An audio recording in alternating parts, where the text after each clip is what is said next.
ini baru satu lokasi masjid satu tahun yang lalu berjumlah Rp47.886.000. Kemudian jumlah Jumat pada Jumat pekan kemarin mendapat Rp1.735.000. Infak lain-lain Rp2.038.000. Adapun pengeluaran sejumlah Rp3.537. Sehingga saluran terima kasih sampai pada hari ini berjumlah Rp48.122.000. Demikian keadaan masing-masing dari kata-kata sampai pada saat laporan ini kami sampaikan. Untuk selanjutnya sebelum silakan kembali kepada jamaah dipersilakan untuk mengambil satu sosok mulai pada depan terlebih dahulu. Kemudian barisan yang di belakangnya dimohon untuk menyesuaikan. Kemudian bagi jamaah yang berkomunikasi untuk tidak dapat diperhatikan agar tidak mengganggu ataupun memperoleh masukan kita dalam kita belakang kepada saudara pada siang hari ini. Baiklah, kalau kita sudah masuk ke selanjutnya akan saya kembali apabila tertuang Bapak Ustaz Dr. Haji Bunyang SMK maupun Bapak Walijan disilakan.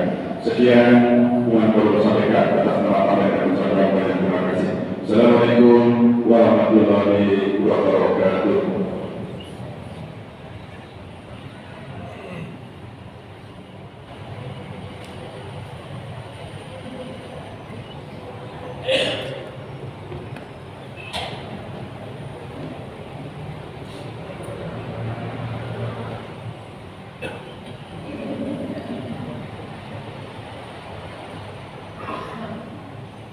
Sebelum khutbah kami mulai, mohon yang ada di mikrofon untuk kembali sosok yang depan.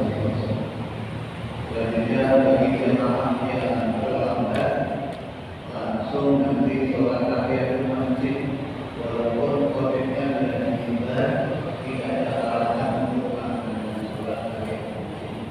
Berbeda kalau sholat zuhur, kalau sholat zuhur itu kalau ada tapi kalau sholat Jumat ini langsung sholat ya ada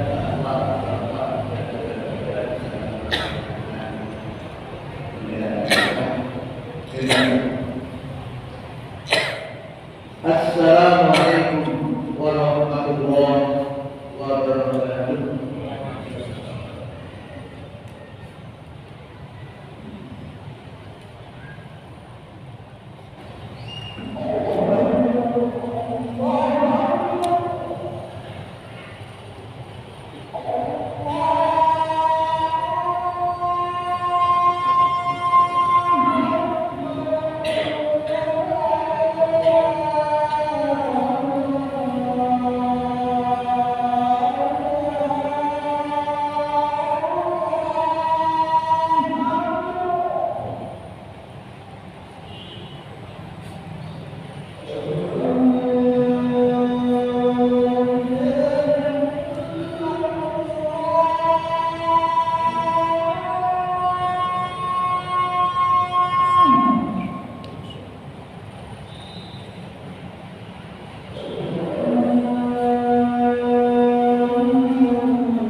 الحمد لله الذي يأمر مشاهد الله من آمن بالله واليوم الآخر وأقام الصلاة وآتى الزكاة ولم يخش إلى الله وعسى أولئك أن يكونوا من المهتدين.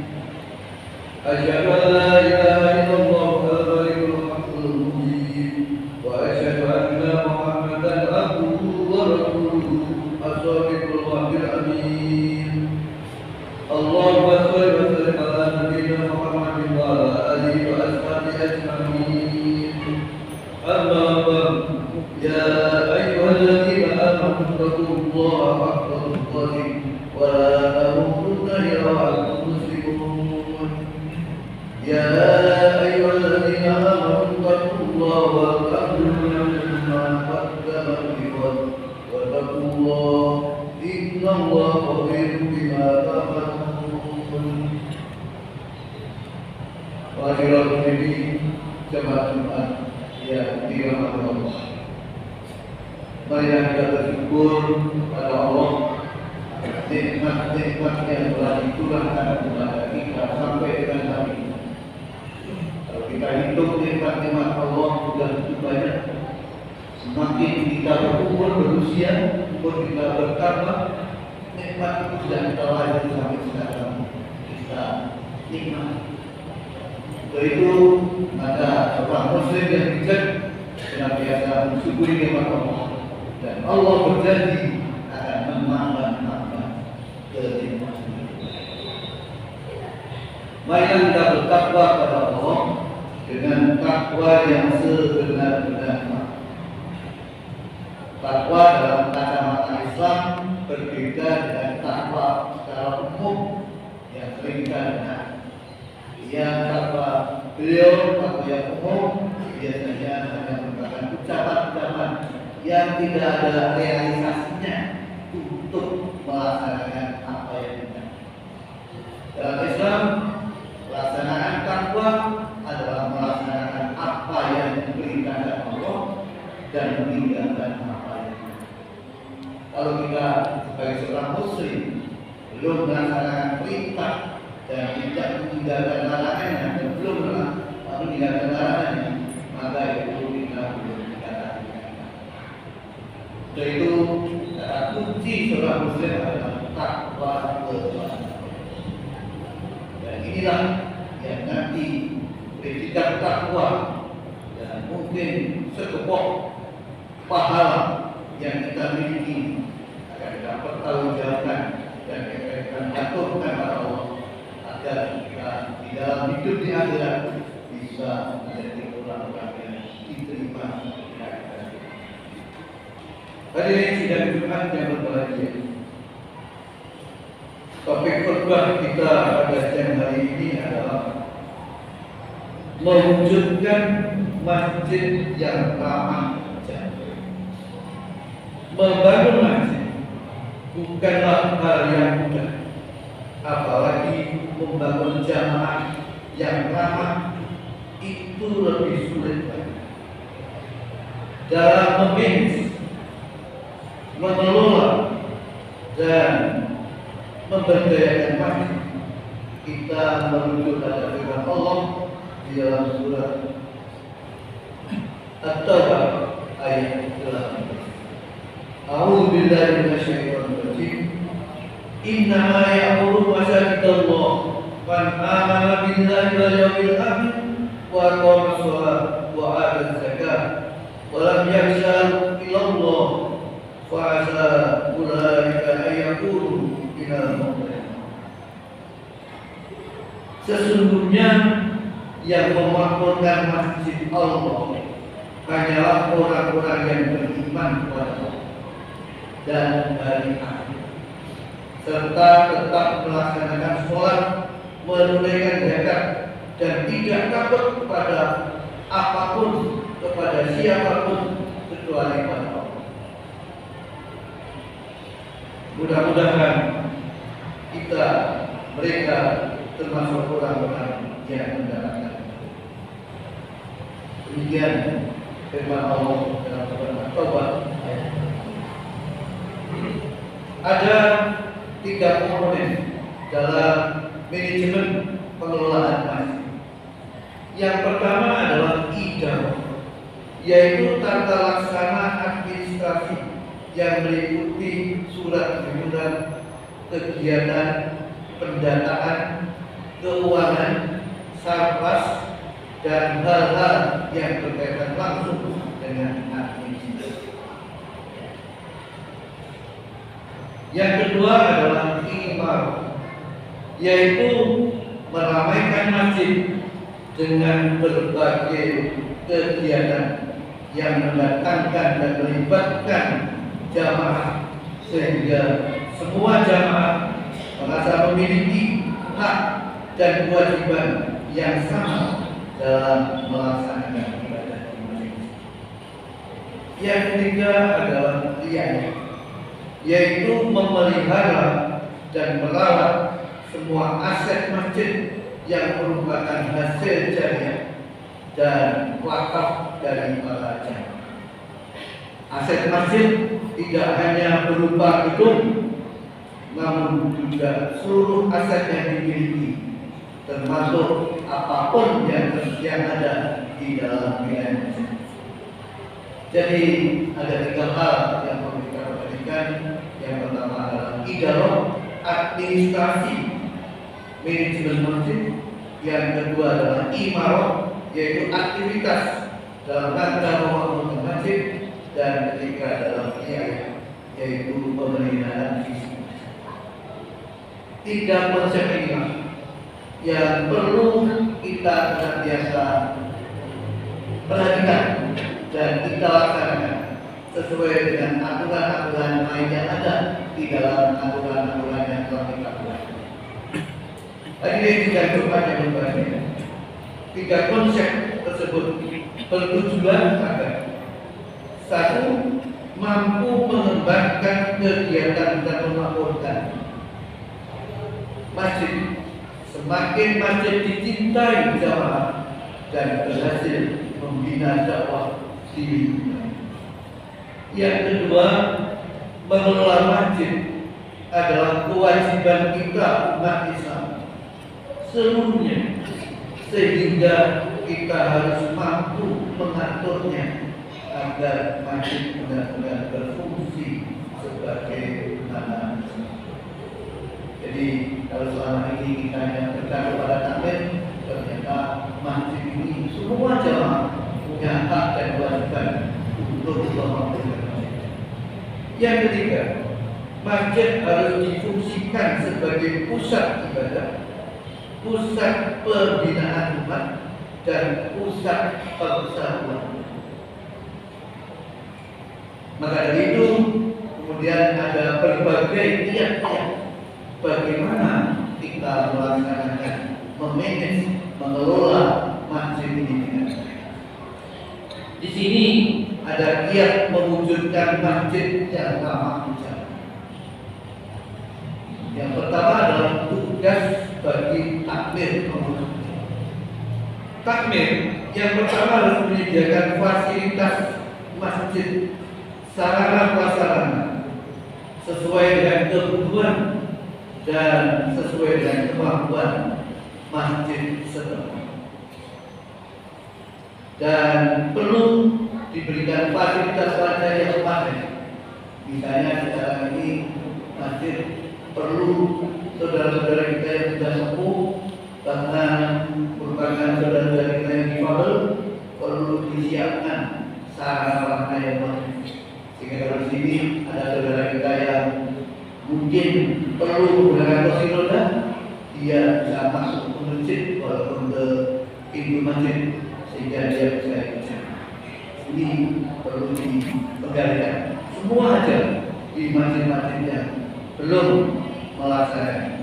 Kemudian yang kedua adalah takmir membuat regulasi peraturan terkait dengan pemberdayaan masjid, penggunaan fasilitas sampai aturan-aturan teknis, alat kiblat, tempat wudhu dan lain sebagainya.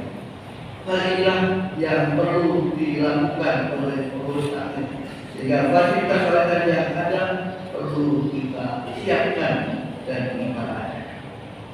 Yang ketiga, melaksanakan pelayanan secara prima. Istilahnya kalau sekarang dalam konsep pelayanan prima bagi jamaah tetap jamaah kita yang biasa sholatnya maupun jamaah tamu yang hadirnya mungkin pada saat-saat di luar sholat wajib maupun mungkin juga di sholat Jumat seperti ini banyak jamaah-jamaah itu wajib kita layani dengan sebaik-baiknya agar mereka bisa melaksanakan ibadah itu dengan fokus. Yang keempat, terapkan budaya senyum dengan sapaan ramah, hubung, aruh, tunggu, sorbu di dalam ini. Inilah tugas taklim, walaupun ini bukan daya mati, tapi kalau toh bisa apa tidak baik sekali.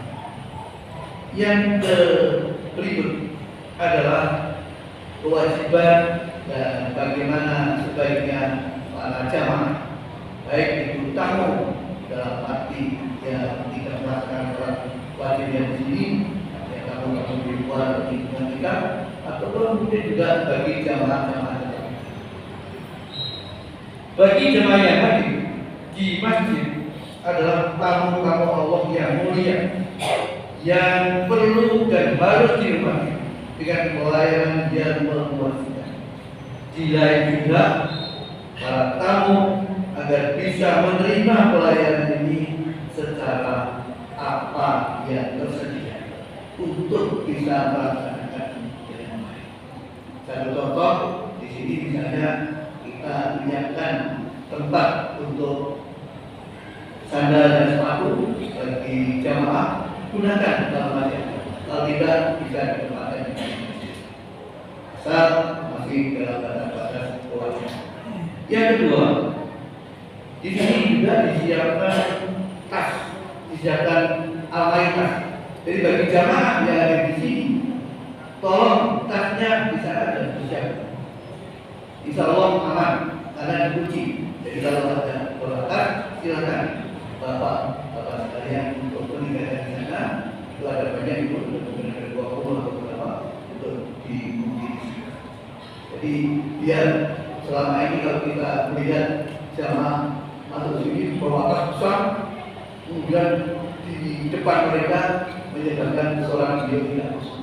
Maka mohon maaf kalau taklim ini menyiapkan almari tas, itu tujuannya adalah agar jamaah bisa menempatkan tasnya di sana dan tidak mengganggu sholat.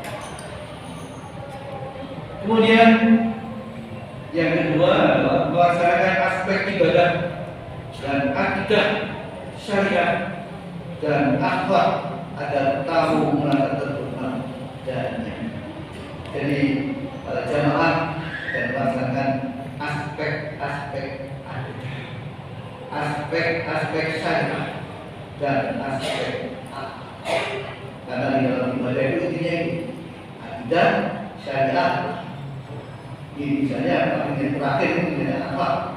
Ya, kalau kita misalnya di sini walaupun masih muda sudah di depan itu yang kita atau sebaliknya juga yang muda kalau merasa itu di belakangnya ada yang sepuh, maka sebaiknya memberikan kesempatan kepada yang sepuh walaupun mungkin dia lebih aktif dan dia juga bisa. Yang ketiga, agar para tamu mentaati aturan regulasi yang telah ditetapkan dengan semestinya, menjaga keagungan masjid dan ketertiban. Jadi dimohon karena jamaah sekarang semakin ramai, berbeda dengan kita dulu, mungkin jamaah kita besar ini, maka diharapkan para jamaah bisa menyesuaikan diri di saat-saat ini. Demikianlah pokok-pokok dasar pemberdayaan masjid dengan fungsi dan kondisi masjid. Ada sedikit tambahan tentang penanganan khusus bagi jamaah. Yang pertama yaitu jamaah bagi anak. Mohon di masjid ini bisa menangani atau bisa mengelola atau melaksanakan hal-hal yang terkait dengan adik-adik. Nah, ini harus ditugaskan di masjid-masjid adalah saudara-saudara yang menghimpun, membimbing adik-adik kita. Jadi jangan justru gak usah kesempatan ataupun mungkin kita bedak-bedak, tapi ada yang menangani. Kemudian yang kedua, jamaah kita bersifat heterogeni. Heterogeni itu campuran. Artinya apa? Artinya yang hadir di sini mungkin berbeda-beda mazhab.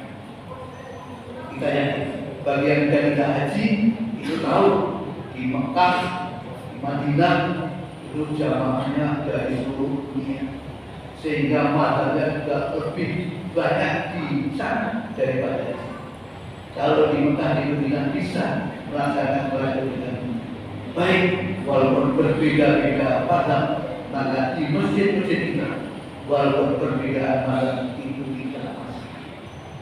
Untuk itu harap satu yang lain saling menghormati, jangan mencari perbedaannya, tapi cari persamaan, sama-sama muslim. Demikian mudah-mudahan ini menjadi peringatan bagi masing-masing dalam rangka mewujudkan satu masjid yang ramah jalan. Barakallahu lakum wa karim wa nafa'ani wa iyyakum min ayati wa dzikril hakim wa taqabbal minni wa minkum tilawatan innahu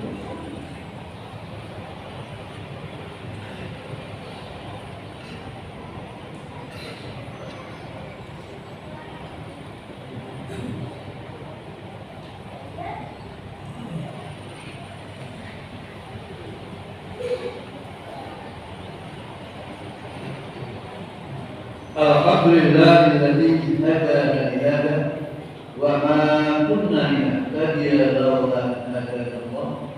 Asyhadu an la ilaha illallah wahdahu la syarika lahu wa asyhadu anna Muhammadan abduhu wa rasuluhu la nabiyya ba'dahu. Allahumma shalli wa sallim ala nabiyyina Muhammadin wa ala alihi wa ashabihi. Ittaqullaha haqqa tuqatih wala tamutunna illa wa antum. Ma'asyiral muslimin, jamaah Jumat yang berbahagia.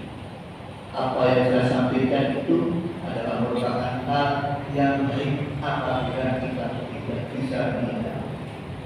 Maka saya kembangkan di berbagai masjid, tidak hanya di masjid ini, tapi berbagai masjid sesuai dengan keberadaan dan kemungkinan masjid.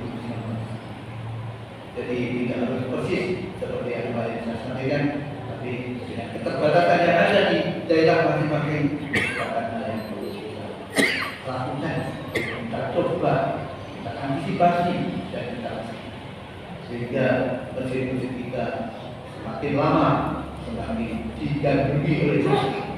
Mungkin di antara sebab masjid itu kurang jamaahnya atau mungkin dihindari oleh jamaah yang lain karena mungkin kurang mahal. Maka tolong diciptakan daya tarik masing-masing masjid sesuai dengan tuntunan syar'i yang barakallahu lakum wa lakum wa nafa'ani wa iyyakum ayat wa hikmah wa taqabbal minna wa minkum. Inna Allaha wa malaikatahu yusholluna 'alan ya ayyuhalladzina amanu shallu 'alaihi wa sallimu.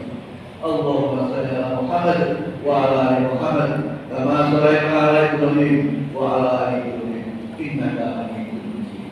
Allahumma ighfir lil muslimina wal muslimat wal mu'minina wal mu'minat al-ahya'i minhum wal amwat innaka sami'un qaribun mujibud da'wat wa ya qadir sakit. Allahumma arina haqqa haqqa warzuqna ittiba'ah wa arina batila batila warzuqna ijtinaba. Allahumma inna nas'aluka salamatan fid din wa 'afiyatan fil jasadi wa ziyadatan fil rizqi wa barakatan fil rizqi wa taqabbatan qabla al-maut wa rahmatan indal maut wa ومغفرة بعد الموت. اللهم حرم علينا في سبب الموت ونجاة من النار والعفو منا. ربنا ظلمنا أنفسنا وإن لم تغفر لنا وترحمنا لنكونن من الخاسرين. ربنا آتنا في الدنيا حسنة وفي الآخرة حسنة وقنا عذاب النار. سبحان ربك رب العزة عما يصفون وسلام على المرسلين والحمد لله رب العالمين. واتقوا ولا تنكوا ولا تكفروا.